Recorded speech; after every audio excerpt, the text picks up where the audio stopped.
बाहर से बाती लिया, फांस दिया अंदर तक। अब अंदर तक जाएगा तो जो आप जाहिर सी बात है कि आप समझ सकते हैं कि छेद बड़ा हो ही जाएगा।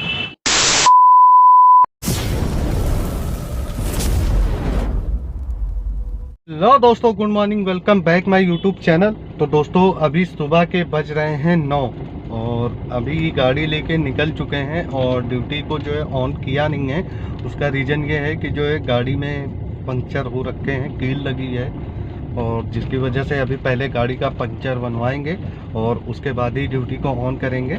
आउट स्टेशन खोल रखी है, सिर्फ लोकल बुकिंग को कर दिया है बंद, क्योंकि जो है पहले ये काम ज़रूरी है, क्योंकि इनकेस अगर रास्ते में दिक्कत हो गई तो बहुत ज़्यादा दिक्कतें उठानी पड़ सकती हैं। और दोस्तों आज बात ये करेंगे, बेसिक सी जानकारी है बट ये है कि आप लोगों के बहुत काम की है। अगर आपको नॉलेज होगा, कुछ भाइयों को नॉलेज होगा, अगर कुछ जिनको नहीं है तो उनको बताने के लिए आपका भाई यही है, आप परेशान ना हो। तो आज बात ये करते हैं कि जब भी हम लोग पंचर बनवाते हैं तो उसको कैसे बनवाएं, और जो बाहर से पंचर बनता है उसको लगवाना ठीक होता है या फिर अंदर से बनवाना ठीक होता है। तो जो होगा, जैसा होगा, जो कुछ होगा, सब कुछ आपको पता चलेगा इसी ब्लॉग में, वो भी MS सोलंकी के साथ में। तो बने रहें साथ और देखते रहें ब्लॉग। तो दोस्तों मैं पहुंच चुका हूं सुधीर भाई की दुकान पे, जहां से मैं हमेशा पंचर बनवाता रहता हूं। और सुधीर भाई से ही पूछवाएंगे कि जो है क्या क्या दिक्कतें होती हैं बाहर से बनवाने में और अंदर से बनवाने में। सब कुछ A to Z जानकारी सुधीर भाई के ज़बान से। तो दोस्तों आप देख सकते हैं ये सामने पेश है अपने सुधीर भाई, और जो स्टील निकाल रहे हैं हवा, और आप निशान देख सकते हैं यहाँ पे घुस गई है कील, जो जिसकी वजह से हमें हो रही थी दिक्कत। अब सुधीर भाई से जो है करते हैं बातचीत और सुधीर भाई बताएंगे कि जो है अंदर से बनवाना ठीक है कि बाहर से खुशवाना ठीक है, बताएं। अंदर से बनवाना सही है, मजबूत रहता है। थोड़ा तेज। अंदर से बनवाना सही है, मजबूत रहता है, एयर नहीं लेता है टायर। अच्छा, अब जैसे ये साइड का है दोस्तों, ऐसी कंडीशन में कोशिश करें कि आप जो है अंदर से ही बनवाएं, क्योंकि बाहर से जब भी आप बाती लगवाते हैं तो इसका जो स्पेस होता है, जब इस पर पिन मारते हैं तो ये और ज़्यादा बढ़ जाता है और लीकेज होने के चांसेस काफ़ी ज़्यादा बढ़ जाते हैं। और यही बात अपने सुधीर भाई कहना चाह रहे हैं, यही कहना चाह रहे हैं ना।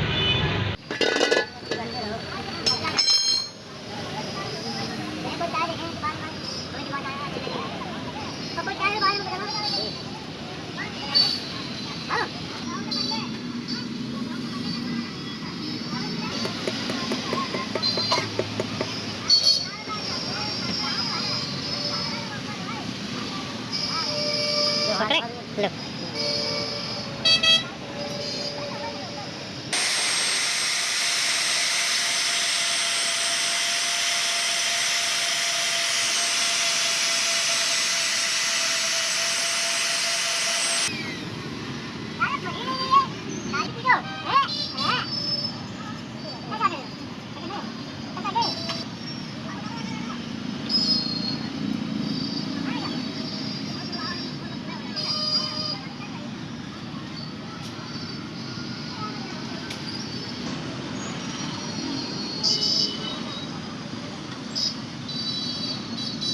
टायर को जो है हीट करके कभी नहीं पकाया जाता।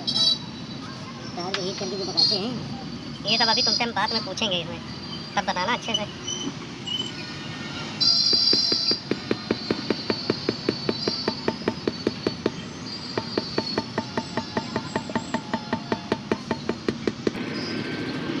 तो आओ घुमा, तो आओ घुमा,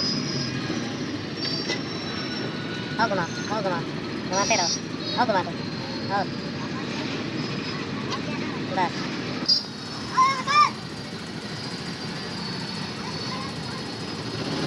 तो आप लोगों ने देखा कि जो है टायर में कितने सारे पंचर पहले से बन चुके हैं और अभी भी टायर चल रहा है। उसका मेन रीज़न यही है कि जो हम अंदर से टायर को बनवाते हैं, रिपेयर करवाते हैं, तो अंदर से क्या होता है ना कि जो पैच है वो लगा देते हैं, जिसकी वजह से होल जो होता है जहाँ पर पंचर हुआ है वो बढ़ता नहीं, जिसकी वजह से टायर की लाइफ और ज़्यादा इंक्रीज हो जाती है।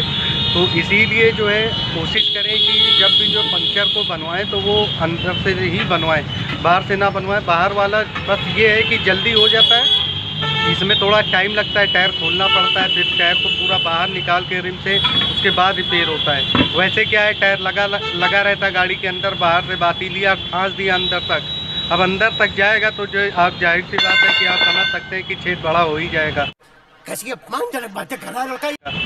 तो इन चीज़ों का ध्यान रखें। और अभी सुधीर भाई फ्री हो जाते हैं तो फिर इनको पकड़ते हैं और फिर उसके बाद जो इनसे करते हैं गुफ्तगू, फिर आप लोगों को पूरी जानकारी भी देते हैं। दोस्तों अपने बगल में बैठ चुके हैं सुधीर भाई और अब सुधीर भाई से जो पूरी जानकारी ये लेते हैं। तो एक एक क्वेश्चन जो है उनसे पूछते जा रहे हैं और ये जवाब देते चले जाएंगे। तो सुधीर भाई ये बताओ कि अंदर से पंचर बनवाना बेहतर है या बाहर से? अंदर से पंचर बनवाना इसलिए बेहतर है कि रेडियल टायर में होते हैं तार, लोहे के तार। हाँ। ये लोहे के तार कभी कभी क्या होते हैं बाती लगाने में टूट जाते हैं। ठीक है। वो अगर टूट गए एक बार तो आप ये समझो कि जाल होता है पूरा, एक भी तार अगर टूटा तो वो जाल लूज होने लगता है। वो जाल अगर लूज होता है तो फिर टायर में बबलिंग आ जाती है, तो टायर उछाल मारने लगता है। इसलिए टायर को हमेशा कभी भी पंचर हो उसको अंदर से बनवाना चाहिए। और अंदर से बनवाने के साथ साथ बहुत लोग कहते हैं कि इसको पका करके बनाओ, गरम करके बनाओ। गरम करके नहीं बनाया जाता है। गरम करके अगर आप हीट करके पकाओगे तो जो तार और रबड़ का जो मिलन होता है, जो रोके रहता है, वो हीट हो जाएगा तो वो लोहा है जब गर्म होगा तो रबड़ को छोड़ देगा, तो एयर ले जाएगा, टायर फूल जाएगा, फिर भी बबलिंग करेगा। इसलिए आपको यही सलाह है कि नॉर्मल तरीके से, देसी तरीके से जो अंदर से पंचर बनते हैं वो पूरी गर्मी झेलते हैं, पूरी सारी चीज़ें झेलते हैं, कोई दिक्कत नहीं, कोई समस्या नहीं होती। जैसा कि मैंने वीडियो में दिखाया उसी तरह से आप जो अंदर से बनवाएं पंचर। ये नहीं कि जो उसको हीटिंग करवा रहे हैं कुछ हैं पंचर वाले भाई। अब सबको बुरा बोलना या उनका करने का मेथड अलग होगा, इनका अलग है। बट ये है कि इनके साथ हम जो काफ़ी मतलब सालों से जो इनसे गाड़ी के पंचर बनवा रहे हैं, तो आज तक कभी इस तरह की कोई प्रॉब्लम क्रिएट हुई नहीं है। और जब भी ये बनाते हैं तो सही सलाह ही दे के बनाते हैं कि भाई इसमें ऐसा कर लो, ऐसा कर लो। और ये नहीं कि जो आप अंदर से बनवा रहे हैं तो ज़्यादा कॉस्टली होगा। जैसे आप बाहर से बनवाते हैं 50-60 रुपये लगता है, अंदर से बनवाने में 70-80 रुपये, सिर्फ 20 रुपये का ही खेल होता है, जिससे जो है टायर की लाइफ जो है इंक्रीज हो जाती है और काफ़ी दिनों तक जो है वो चलती रहती है। तो ये सारी जो है प्रॉब्लम क्रिएट ना हो उसके लिए बेहतर है कि आप अंदर। तो दोस्तों अभी टाइम हो चुका है, 2 बज चुके हैं और अपनी 2 राइडें हो भी गई हैं ओला में और काम भी थोड़ा डाउन है। और अभी 2-3 दिन ऐसे ही रहेगा काम, क्योंकि नवरात्र में 4-5 दिन जो है काम बहुत डाउन रहता है। फिर उसके बाद ही जो है थोड़ा बहुत काम उठता है, फिर जब उठेगा तो फिर धीरे धीरे उठता चला जाएगा। खैर ये बात हो गई अभी काम की। और अब आपको जो है थोड़ी सी डिस्कस कर लेते हैं। जो सुधीर भाई से बात हुई थी मतलब गाड़ी के टायर को लेके, जो टायर हम लोग रिपेयर करवाते हैं पंचर को मीन्स, तो उसमें कभी भी आप कोशिश करें कि जब भी जो है कभी पंचर बनवाएं तो कोशिश करें कि अंदर से ही बनवाएं, क्योंकि बाहर से बनवाने में आपको भी जो है सुधीर भाई ने भी जो अच्छे से बता दिया, मैं भी एक बार फिर से बता देता हूं। जब आप जो है उसमें बाहर से पंचर लगवाते हैं तो वो एक सूजा टाइप का लेके उससे प्रेस करते हैं अंदर की तरफ, और टायर में जो है अंदर तार का जाल होता है।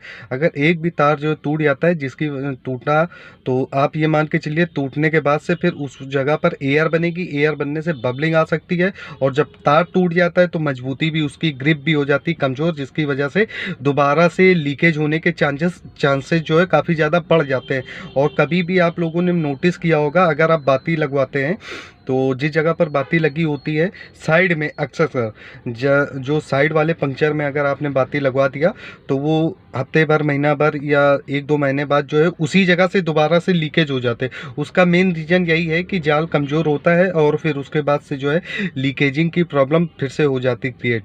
और सबसे बड़ी बात यह है कि जब आप अंदर से बनवाते हैं तो जो अंदर से बनाने में जो टिकिया लगाई जाती है, जो पैच लगाते हैं, तो उसका सरफेस एरिया काफ़ी ज़्यादा बड़ा होता है बाती की अपेक्षा, क्योंकि बाती में आप जब लगाते हैं तो जितने सरफेस एरिया में होल हुआ है उतना ही सरफेस एरिया वो लेता है। बट आप बाती के जब टिकिया लगवाते हैं तो टिकिया में क्या होता है, वो काफ़ी ज़्यादा सरफेस एरिया ले लेता है। और दूसरी सबसे अच्छी बात ये होती है ना कि उसमें पिन नहीं किया जाता है, जिसकी वजह से जो जाल होता है वो उसके तार भी नहीं टूटते, ना ही उस जगह का जोड़ कमज़ोर होता है। तो इस वजह से ये बेहतर होता है। और सबसे बड़ी बात आप ये भी समझते हैं, आप लोग जानते भी होंगे कि जब एयर टायर के अंदर होती है तो वो बाहर की तरफ पुश करती है, तो पुश करने पे क्या होता है ना, बाती जब जहाँ लगी होगी तो वो बाहर निकलने के चांस होते हैं, जिसकी वजह से लीकेज होता है और जाल टूट जाता है। तो लीकेजिंग की प्रॉब्लम, जब पैच लग जाता है या टिकिया लगा दी जाती है तो वो अपने से उस जगह से ज़्यादा का सरफेस एरिया लेता है, जिसकी वजह से अगर एयर भी जो प्रेस करती है तो जो वो इतना ज़्यादा एरिया ले लेता है कि जो है एयर ना उसको लीकेज कर पाएगी ना दिक्कत होगी। और कभी भी आप ये चीज़ आजमा लीजिएगा, और जिस जगह टिकिया से अंदर से पंचर बना होगा उस जगह से कभी भी लीकेजिंग की प्रॉब्लम नहीं होगी। तो ये रहा पूरा वीडियो इन्फॉर्मेशन। आई होप कि आपको ये वीडियो अच्छा लगा होगा, इन्फॉर्मेटिव लगा होगा। अब मिलते हैं कल एक नेक्स्ट ब्लॉग में नए टॉपिक के साथ। तब तक के लिए आप अपना रखें ख्याल, स्वस्थ रहें, मस्त रहें, हंसते रहें, खेलते रहें और देखते रहें MS सोलंकी ब्लॉग।